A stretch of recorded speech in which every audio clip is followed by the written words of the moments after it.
नमस्कार फ्रेंड्स, मेरे चैनल में आप लोग को हार्दिक स्वागत है। मैं धीरेंद्र जना। आज जो है मैं हर दिन का एनालिसिस देता हूँ। ये चैनल फ्रेंड्स ईटीएफ के लिए है। अगर आप ईटीएफ ट्रेडर नहीं हैं तो आप स्किप कर सकते हैं। मैं अपने आप बता देता हूँ कि मैं एक ईटीएफ ट्रेडर हूँ और सीपीआर वीकली एंड वीकली कैमरेला को लेकर के स्विंग ट्रेडिंग करता हूँ। अगर आप ईटीएफ ट्रेडर है तो ये सीपीआर बेस्ड ट्रेडिंग आप जो है एक एजुकेशनल एनालिसिस है। जितने भी ब्रॉडर मार्केट है उसका एजुकेशनल एनालिसिस है। मैं 5 ईटीएफ का including gold and silver, 5 broader ETF और गोल्ड सिल्वर, ये इसका CPR based live educational analysis देने वाला हूँ। Let's dive into the video. अगर वीडियो अच्छा लगा तो कमेंट करके बता दीजिएगा। जय हिंद। देखिए फ्रेंड्स, जो है ब्रॉडर ईटीएफ है। Broader ETF in the sense जो ब्रॉडर मार्केट है जिसमें बहुत सारे सेक्टर्स हैं, उसको ब्रॉडर मार्केट्स बोले जाते हैं। तो जो है हमारा इंडेक्स है, जो निफ्टी का इंडेक्स है, निफ्टी पहले ही निफ्टी 50 आता है। तो निफ्टी 50 के इंडेक्स में सबसे अच्छा ईटीएफ है निफ्टी बीज। अगर आप ईटीएफ ट्रेडर हैं, अगर ईटीएफ कवर करना है तो आप निफ्टी बीज को ले सकते हैं। ओके, ये देखिए फ्रेंड्स, अभी मैं बता दे रहा हूँ। ये देखिए, 1 मिनट। हाँ, निफ्टी जो है ये वीकली सीपीआर है और ये फर्स्ट कैंडल जो है प्रीवियस वीक हाई के ऊपर ओपन हुआ था। उसके बाद जो है इसने अभी तक जो है कैमरेला H4 के ऊपर सपोर्ट ले रहा है। तो ये इसका नेक्स्ट टारगेट रहेगा फ्रेंड्स H5। अगर फर्स्ट 30 मिनट्स का हाई, आज का 30 मिनट्स का हाई लो ब्रेक हुआ नहीं है। ये देखिए, ये हाई है, ये लो है। अगर इसका 30 मिनट्स का हाई ब्रेक होता है तो it might come to camarilla H5, जो कि है कितने पे है, 280.03। अगर इस आज का हाई ब्रेक होता है तो then it might come to 280.23।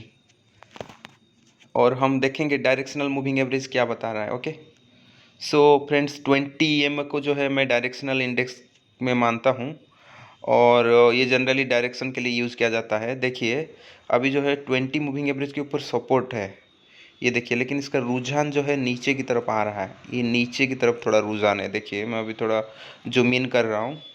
ये देखिए, नीचे की तरफ तो आया नहीं है, लेकिन ये फ्लैट है, अभी अभी फ़िलहाल फ्लैट है। अगर आज का हाई ब्रेक होता है then it might change his directions to and proceed for H5। Okay, ये था निफ्टी 20 का एनालिसिस। अभी हम चलेंगे फ्रेंड्स जूनियर 20। ओके, जूनियर 20 ये आ गया जूनियर 20। देखिए, जूनियर 20 जो है निफ्टी नेक्स्ट 50 को कवर करता है। निफ्टी नेक्स्ट 50 में जो है सबसे बेस्ट ईटीएफ है, निफ्टी नेक्स्ट 50 को कवर करता है, वो है जूनियर 20। निप्पॉन इंडिया जूनियर 20 जो है वो है। तो अगर आप नेक्स्ट 50 को कवर करना चाहते हैं तो दूसरा ईटीएफ में मत जाइएगा, क्योंकि उसमें वॉल्यूम का प्रॉब्लम होगा। मैं इस ईटीएफ को कवर करता हूँ। ओके, ये देखिए, जूनियर 20 जो है वाइड सीपीआर है, ascending wide CPR. Okay, ascending wide CPR, ये देखिए वाइड हो गया, एसेंडिंग सीपीआर है और वाइड है। मंडे का जो है फर्स्ट 30 मिनट्स जो है प्रीवियस वीक हाई के ऊपर ओपन हुआ, यहाँ से रिजेक्ट हो गया। देखिए मेरा लाइन को, प्रीवियस वीक हाई पे जो है मंडे रिजेक्ट हुआ, ट्यूसडे रिजेक्ट हुआ और आज भी रिजेक्ट हो रहा है।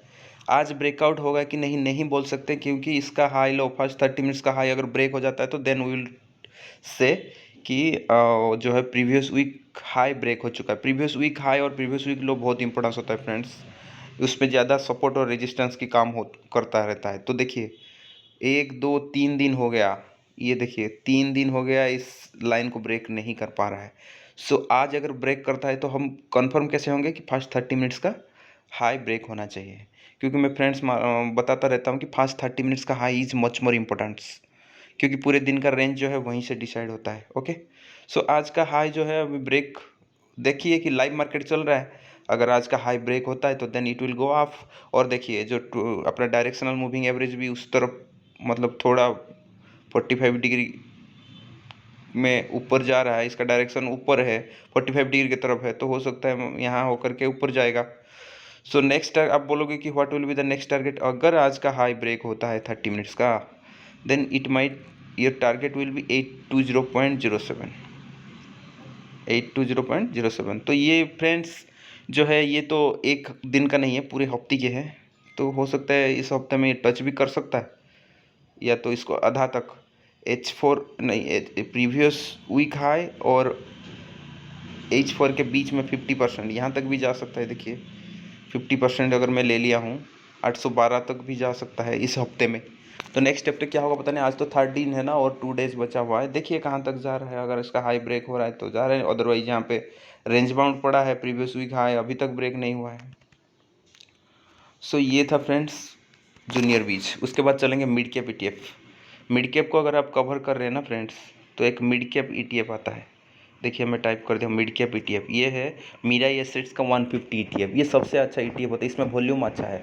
ETF में प्रॉब्लम क्या होता है फ्रेंड्स, अगर वॉल्यूम सही नहीं है ना तो फिर आपको दिक्कत होने लगेगा।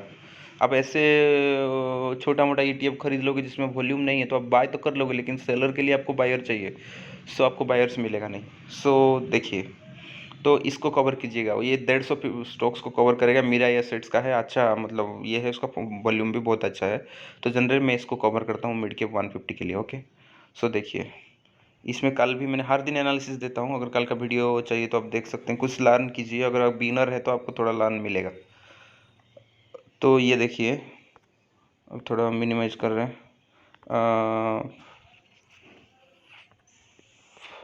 ये देखिए ये सेंडिंग नैरो CPR है। तो आपको मालूम है कि नैरो CPR है तो मूवमेंट ज़्यादा होता है नैरो CPR में। सो देखिए फर्स्ट कैंडल जो है वो ऊपर आया, इसका ट्रैकिंग एरर है, इसको कुछ पता नहीं कर सकते इतना बिग कैंडल। तो देखिए CPR में नीचे की तरफ आया, CPR में रिजेक्ट जैसा लिया, उसके बाद ऊपर गया, और कल जो है H4 को ऑलमोस्ट टच कर गया था, वहाँ से रिटर्न भी आ गया, और जो है आज अभी इस रेंज में घूम रहा है। तो टारगेट विल बी 22.28। 22.28 को ये टच कर सकता है, क्योंकि CPR से ऑलरेडी ये हो गया। आज भी जो है CPR को टच करके फिर दोबारा रिबाउंड हो गया। तो ऑलमोस्ट जो है 22.28 फास्ट टारगेट आपका होना चाहिए, क्योंकि CPR से एक बार रिजेक्ट या एक बार या दो बार रिजेक्ट होता है ना तो फिर ये H4 को जाता है। नैरो CPR है तो मूवमेंट ज़्यादा होगा। और जो ये देखिए ये थोड़ा हायर लो बना रहा है, एक लो बनाया, ये एक लो बनाया। देखते हैं ये 22.28 को टच कर रहा है कि नहीं। ओके, सो ये था एनालिसिस। अब हम डायरेक्शनल मूविंग एवरेज को देख लेंगे एक बार। डायरेक्शनल मूविंग एवरेज भी थोड़ा ऊपर की तरफ भी है। ये देखिए इसका रुझान जो है थोड़ा ऊपर की तरफ है, ये देखिए। सो ऊपर जाने का चांसेस 22.28 तक है। सो ये प्रेडिक्ट कर सकते हैं। लेकिन इसका क्या, आज का फर्स्ट 30 मिनट्स का जो हाई है ना, वो ऑलमोस्ट उसके पास में ही है। तो अगर जाएगा तो यहाँ तक जा सकता है, या तो अदरवाइज इस हफ्ते में इसको टच कर सकता है। 22.28 को फास्ट टच करेगा। आफ्टर ब्रेक तो H4 ब्रेक होने के बाद जो है ये फिर H5 तक जाएगा, 22.59। ये अगर इस हफ्ता देखिए अगर इसको ब्रेक कर देता है देन H4 H5 50%। यहाँ टारगेट लेकर के भी आप सेकेंड टारगेट लेकर के भी चल सकते हैं इस हफ्ते में। अदरवाइज नेक्स्ट हफ्ते का सिनेरियो कुछ अलग रहेगा। तो इस हफ्ते का सिनेरियो मैं बता दे रहा हूँ, क्योंकि वीकली CPR है, वीकली कैमरेला है। ओके, सो ये हो गया मिड कैप ETF। अब चलेंगे junior bees, sorry small cap. Small cap में सबसे बेस्ट ETF है फ्रेंड्स HDFC SLM 250। ये अगर आप स्मॉल कैप को कवर करना चाहते हैं तो इस ETF से कवर करिए। इसमें वॉल्यूम अच्छा रहता है, मैं खुद पर्सनली ट्रेडिंग किया हूँ, तो ये थोड़ा अच्छा रहेगा। देखिए friends week ascending weekly CPR है HDFC SLM 250 में, और इसने जो है मिनिमाइज करते हैं। ये देखिए ये वीकली असेंडिंग CPR है, और जो है प्रीवियस वीक को ब्रेक ऑलरेडी कर चुका है। ये था प्रीवियस वीक हाई। ओके, आज प्रीवियस वीक ब्रेक हो गया, प्रीवियस वीक हाई ब्रेक हो गया। सो प्रीवियस वीक हाई अगर ब्रेक हो जाता है तो मोस्ट प्रोबेबली जो है जनरली कैमरेला H4 को टच करने का चांसेस है। ये देखिए कैमरेला H4 को टच कर सकता है। कैमरेला H4 इन द सेंस यहाँ पे है 188.38, इसको टच कर सकता है। अदरवाइज अगर इस हफ्ते में जो है टच नहीं करेगा तो ये प्रीवियस वीक हाई है और ये कैमरेला H4 है, तो इसका 50% ले लीजिए। यहाँ पे तक भी आप टारगेट ले सकते हैं, 186 तक भी टारगेट ले सकते हैं 50%। ये देखिए ये है प्रीवियस वीक हाई, ये है H4। तो इसका 50% भी आप टारगेट लेकर के चल सकते हैं। इस हफ्ते में मैक्सिमम चांसेस इसको टच करना है। अगर नहीं करता है तो 50% तक तो ऑलमोस्ट जाएगा। अब हम क्या है कि इसको देखेंगे, जो डायरेक्शनल मूविंग एवरेज क्या बता रहा है। डायरेक्शनल मूविंग एवरेज अपवर्ड की तरफ है। देखिए, जब 20 इज डायरेक्टिंग टुवर्ड्स अप तो हमें अपर लेवल में बेटिंग करना है, ऊपर की तरफ जाएगा, ये कंफर्मेशन दे रहा है। ओके, सो आप 50% भी टारगेट लेके जा चल सकते हैं। अदरवाइज आप देखिए 50% से ऊपर भी लेकर चल सकते हैं। वेट कीजिए, 2 ही दिन बचा है, तो जो है उसके हिसाब से आप कार्रवाई कीजिएगा। सो ये हो गया ब्रॉडर ETF का, 4 ब्रॉडर ETF हो गया। अब जो है अभी बच गया क्या, गोल्ड बीज। ओके, गोल्ड बीज में क्या हो रहा है देखिए। गोल्ड खुल जा सिम, हाँ अब आ गया। देखिए, गोल्ड में असेंडिंग CPR है, ऑलरेडी मैंने कल बता दिया था। फर्स्ट कैंडल जो है CPR पे रिजेक्ट होकर के कैमरेला H4 तक चला गया, वहाँ से रिजेक्ट हुआ CPR, फिर बाउंस किया, फिर नीचे आया, फिर आज H4 को ऑलमोस्ट टच कर गया, फिर नीचे आ रहा है CPR की तरफ। तो ये रेंज बाउंड है, ये देखिए रेंज बाउंड है।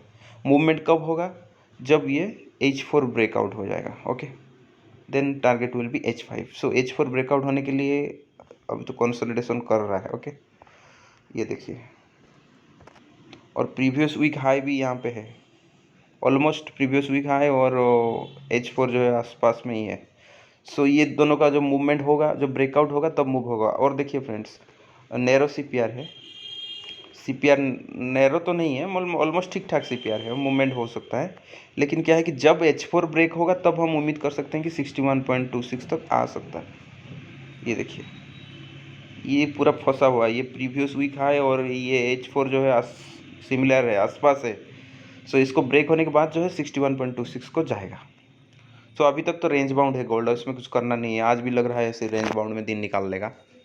तो ये हो गया गोल्ड बीच के एनालिसिस। अब चलेंगे सिल्वर बीच।